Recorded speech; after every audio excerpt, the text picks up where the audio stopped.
অনেক জল্পনা কল্পনার অবসান ঘটিয়ে অবশেষে ঘোষিত হলো বাংলাদেশের টি-20 বিশ্বকাপ স্কোয়াড। তানভীর ইসলাম ছাড়া খুব একটা চমক নেই বিশ্বকাপ দলে। আক্ষেপের নাম সাইফুদ্দিনকে নিয়ে। প্রত্যাশিত তালিকায় থেকেও শেষ পর্যন্ত বাদ পড়েছেন তিনি।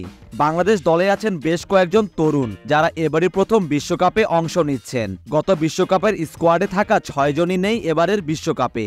অন্যদিকে বাংলাদেশের 15 জনের স্কোয়াডে ঠিক 6 জনের এটিই প্রথম বিশ্বকাপ। অনেকের আবার নবম বিশ্বকাপও হতে যাচ্ছে এটি। একটু অভিজ্ঞতার কথা বিচার করলে দেখা যায় বাংলাদেশের বিশ্বকাপ দলে সবচেয়ে অভিজ্ঞ ক্রিকেটারের নামটা সাকিব আল হাসানের। টি-20 বিশ্বকাপের অভিজ্ঞতার বিচারে অনেক এগিয়ে তিনি।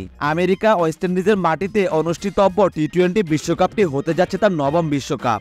এর আগে তিনি খেলে ফেলেছেন বিশ্বকাপের সব কয়টি আসরে। পরের নামটি মাহমুদুল্লাহ রিয়াদের। দেশের হয়ে তিনি খেলেছেন 7টি টি-20 বিশ্বকাপ, এবারেরটি সহ হবে 8টি। শুধুমাত্র 2022 সালে অভিজ্ঞ এই ক্রিকেটারকে বাদ দেওয়া হয় বাংলাদেশের বিশ্বকাপ দল থেকে। পরের নামটি তাসকিন আহমেদের। সহ অধিনায়ক তাসকিন আহমেদ খেলবেন 5ম টি-20 বিশ্বকাপ, মুস্তাফিজুর রহমান খেলবেন 4র্থ।